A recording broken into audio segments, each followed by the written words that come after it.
Class 8 English Dreams of the Past, page 39. आप ऐतिहासिक घटनाओं की झांकी देख रहे हैं जो भारत की अंग्रेज़ों के आज़ादी प्राप्त करने, ईस्ट इंडिया कंपनी के आने, उनके व्यापार करने, उनके शासन करने और उनसे मुक्ति पाने की घटनाओं से संबंधित है। ईस्ट इंडिया कंपनी के रूप में व्यापार करने के लिए अंग्रेज यहाँ आए। उन्होंने यहाँ के राजाओं, अभी तक आपने यह पढ़ा है, यहाँ के राजाओं के आपसी फूट का फायदा लिया और अपने साम्राज्य का विस्तार किया। उस समय के धार्मिक विचारकों ने छुआछूत, सामाजिक वर्णभेद और बाल विवाह आदि की कुप्रथाओं का आरंभ कर दिया। अंग्रेजों ने भारतीयों का अपमान किया, उनका शोषण किया, उन पर अनेक टैक्स लगाए, अपने देश के बने माल को यहाँ बिना किसी ड्यूटी के ले आकर सस्ते दर पर बेचकर यहाँ के कामगारों का काम समाप्त किया, उनका रोजगार समाप्त किया। तो कुछ विचारक हुए जिन्होंने इन परिस्थितियों को देखा, सोचा, समझा, इन पर विचार किया और इनसे देशवासियों को मुक्ति दिलाने की दिशा में प्रयास किया। उनमें से एक राम मोहन राय भी थे, जो जन्म से बंगाली थे, बंगाल में जिनका जन्म हुआ था। विद्वान आदमी थे। उन्होंने देखा कि ये जो अशिक्षा और बुरी परंपराएं हमारे देश में, कुरीतियाँ जो हैं, इनसे देशवासियों को बचाना चाहिए। उनमें नया जागरण पैदा करना चाहिए और उन्हें अपने अस्मिता, अपने सम्मान के प्रति प्रेरित करना चाहिए। तो राम मोहन राय, जिनका कार्यकाल 1772 से 1833 तक था, उसको कैसे, उस काल को कैसे इस कॉमिक के माध्यम से, इस कार्टून के माध्यम से लेखक ने व्यक्त किया है, इसको हम देखेंगे, पढ़ेंगे। Ram Mohan Roy 1772 to 1833। Ram Mohan Roy, a learned man from Bengal. Ram Mohan Roy एक विद्वान आदमी थे जो बंगाल से थे। Understood what was wrong with the country, और वो इस बात को समझे कि देश के साथ क्या बुरा हो रहा है, क्या गलत हो रहा है। ये उन्होंने जाना, समझा। He was a learned man, he was an educated man, he came to understand something bad is going with our country. What was that? He understood it. Let us not despise ourselves. हमें अपने से घृणा नहीं करनी चाहिए। our ancient culture.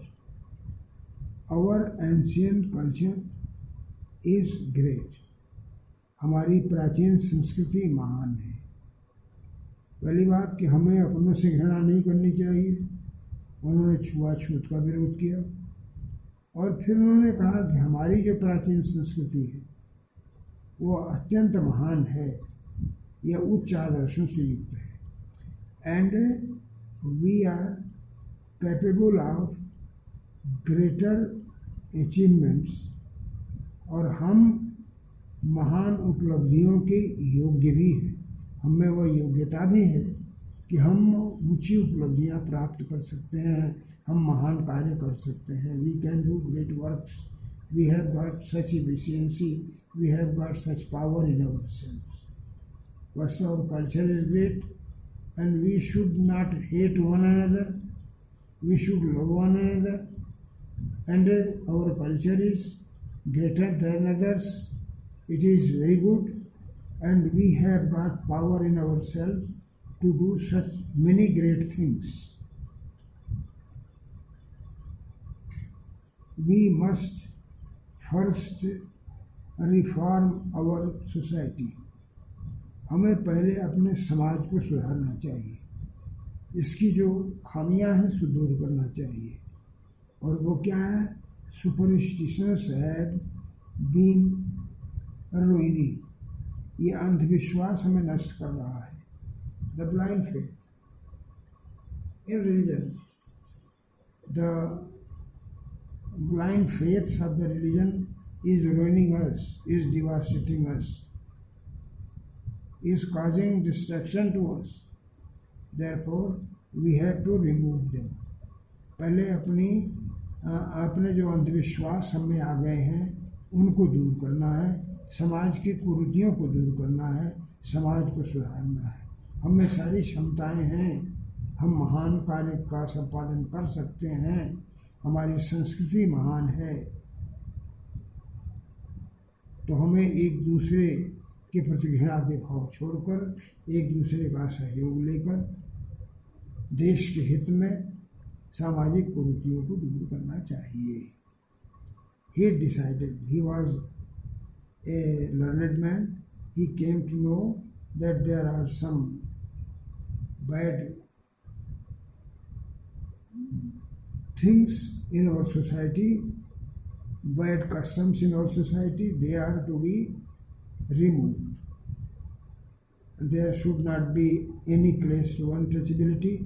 Our culture is great, we have got power in ourselves, we can do the great things, and to keep us safe from ruin, we should first of all remove the superstitions, the blind faiths which have spread in our society.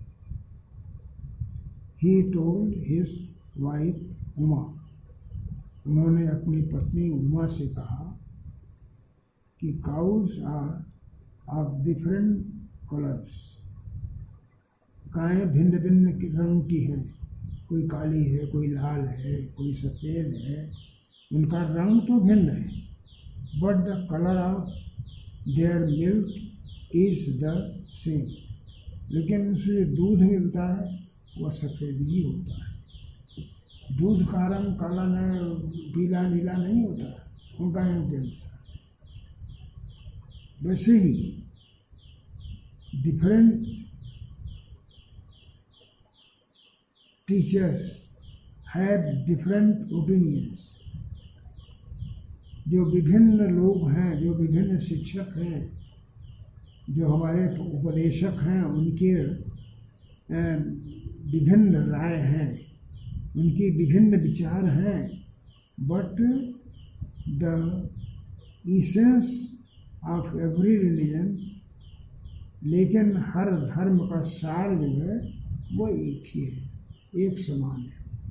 हर धर्म ईश्वर को मानते हैं, हर धर्म प्रेम की शिक्षा देते हैं, हर धर्म सहयोग, दया, करुणा, ममता इसकी शिक्षा देते हैं, चाहे वो जो भी धर्मोपदेशक हों, चाहे जो भी शिक्षक हों। जैसे विभिन्न रंग की गायों का दूध एक ही सफेद ही रंग का होता है, वैसे विभिन्न धर्मों के उपदेशों का सार एक ही है, और वह है दया, करुणा, प्रेम, सहयोग, सम्मान, अपनी संस्कृति के प्रति सम्मान, समाज के प्रति सम्मान, मानव जाति सम्मान और ईश्वर की महानता। Everyone teaches the same. All the preachings have got the same sense, same essence. Though the teachers are different and their views are different, as the cows are of different colors, but their milk is white. The essence which comes from them, that is white, of single color. He was attracted by science and modern knowledge. Ram Mohan राय विज्ञान और आधुनिक ज्ञान से आकृष्ट थे। उन्होंने कहा विज्ञान प्रगति के लिए आवश्यक है, और जो आधुनिक ज्ञान है वह भी हमारे लिए आवश्यक है। पुरानी परिपाटियों पर हमें नहीं चलना है, बल्कि आधुनिकता की जो चीज़ें हैं जिनसे हमें लाभ मिलवाना वाला है उनको हमें एक्सेप्ट करना है। You have accept all the things which are relating to science and modern knowledge. Knowledge should be practical and scientific. ज्ञान को प्रैक्टिकल होना चाहिए और व्यवहारिक होना चाहिए। ज्ञान व्यवहारिक होना चाहिए। दर्शनों से काम नहीं चलेगा, दार्शनिक ज्ञान से नहीं, बल्कि व्यवहारिक ज्ञान हमारे लिए हितकर होगा और वैज्ञानिक ज्ञान से हमें लाभ मिलेगा। We should learn the science and practical knowledge that will be advantageous to us, that will be for our welfare, for our goodness. He crossed the seas, उन्होंने समुद्रों को पार किया, एंड वेंट टू इंग्लैंड, और England गए। हमारे आपने पिछले दिनों पढ़ा है कि पंडितों ने कहा कि समुद्र को पार करने से हम विजाती हो जाएंगे, विधर्मी हो जाएंगे, हमारा धर्म नष्ट हो जाएगा। लेकिन उन्होंने कहा नहीं, ये कुरीतियाँ हैं, these are blind faiths, these are the superstitions, and therefore he went across the seas. उन्होंने समुद्रों को पार किया। ब्रिटेन गए टू सी, क्यों गए? यह देखने के लिए कि what made the Britain people powerful, कि ब्रिटेन के लोग शक्तिशाली कैसे हो गए, यह जानने के लिए, यह देखने के लिए हो गए कि कौन सी ऐसी चीज़ है, कौन सा ऐसा गुण है जिसके बल पर वो शक्तिशाली हो गए और हम कमजोर हो गए। देयर ही टोल्ड देम, और वहाँ उन्होंने उनसे कहा, वी एक्सेप्ट यू। ब्रिटेन में लोगों से कहा उन्होंने, शासकों से, अंग्रेजों से कहा उन्होंने। He went to England and try to find out the facts which made Britain powerful, and then he said the Britishers, we accept you as rulers, हम आपको शासक के रूप में स्वीकार करते हैं, आप हमारे राजा हैं, इसे हम मानते हैं। And you must accept as subjects, लेकिन आप हमें अपनी प्रजा के रूप में स्वीकार करें। राजा का धर्म है प्रजा की रक्षा करना, प्रजा का विकास करना, प्रजा को सुविधाएं देना, उन्हें हर तरह से मदद करना, ये राजा का धर्म है प्रजा की। हम आपको राजा मानते हैं तो आप हम प्रजा तो माने, बट यू मस्ट रिमेंबर, लेकिन आपको यह याद रखना होगा कि दी रिस्पॉन्सिबिलिटीज ए रूलर ओज टू हिज सब्जेक्ट, कि शासक की प्रजा के प्रति भी जिम्मेदारियां हैं। शासक प्रजा की जिम्मेदारियों का ऋणी है। He also has some responsibilities towards his subject, towards the people he rules.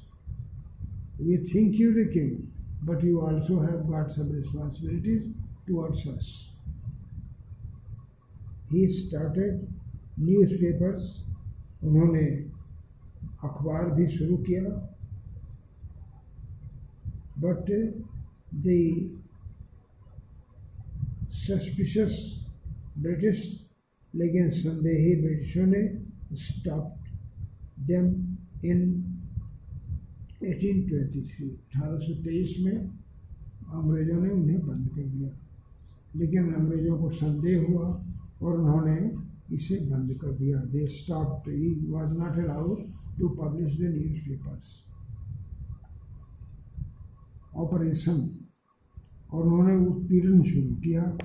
Operation जो किया गया, जो उत्पीड़न किया गया देशवासियों का 1765 से 1835 तक, 1765 से 1835 तक ब्रिटिशर्स ने भारतीयों का अत्यंत उत्पीड़न किया। They oppressed the people, they gave too much trouble to the people living in India, the Indians.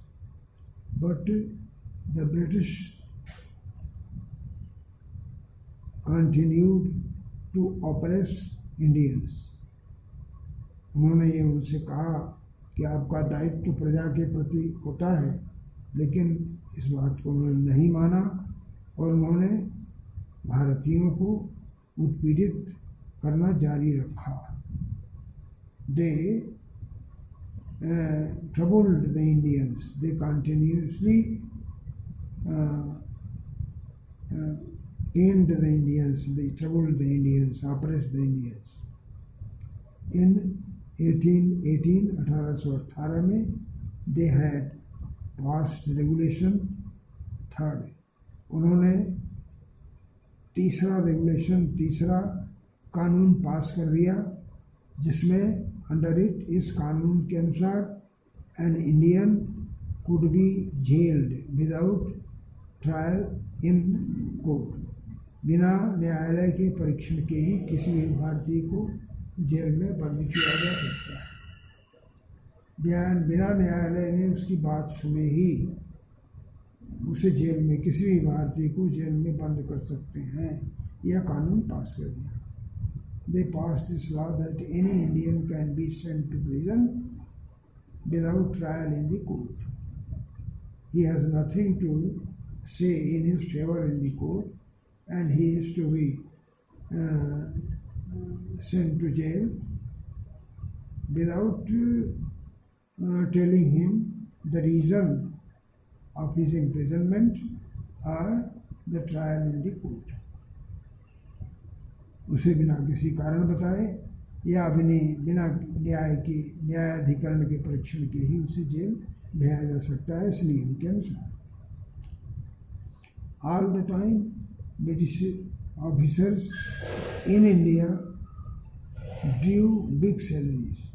हमेशा ब्रिटिश अधिकारियों ने लंबी तनख्वाहें ली, and also made fortune in private business.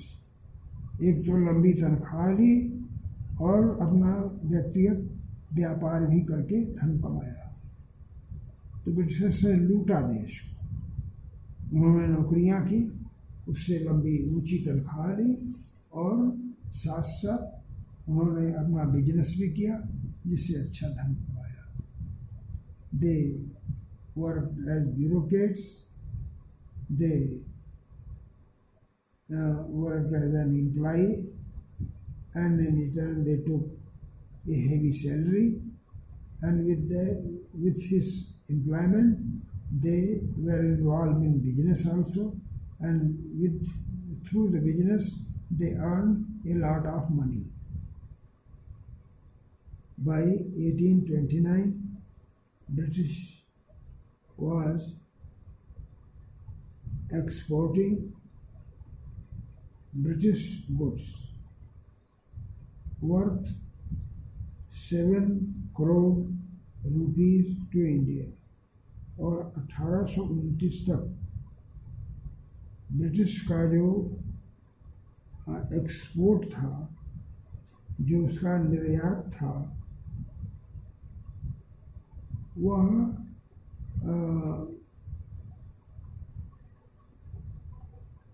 Bharat के लिए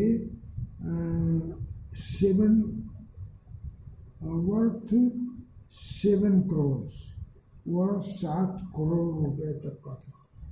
वो जो निर्यात करते थे या भारत में जो माल आयातित होता था, वह लगभग 7 करोड़ के आसपास का होता था उस समय। At that time they exported their goods to India and its cost was 7 crores rupees.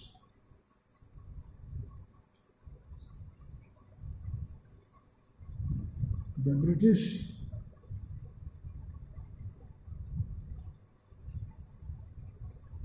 prospered on the company's loot. Company की लूट पर ब्रिटिश जो हैं अत्यंत संपन्न बने। While Indians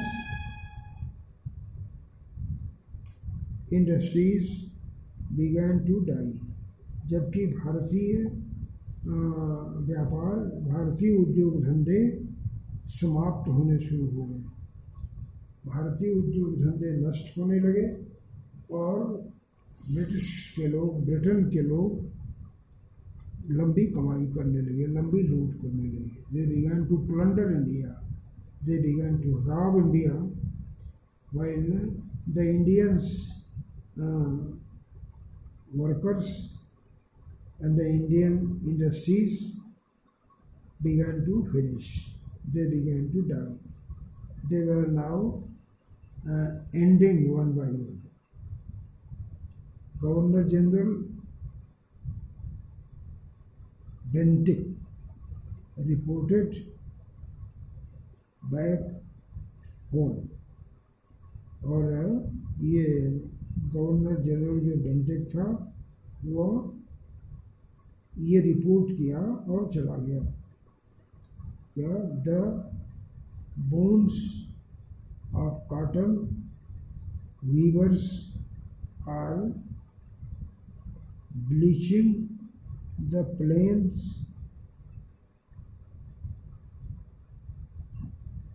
of India.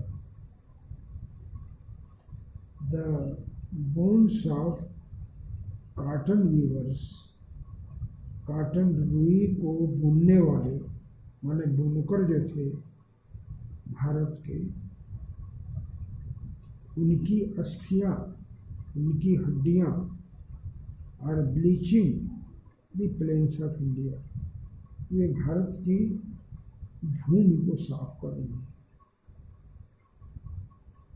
ये हैं सब लूम पर काम करने वाले लोग, और यहाँ ये देखिए जमीन में काम कर रहा है। उसने रिपोर्ट किया और घर लौट, अपने देश लौट गया।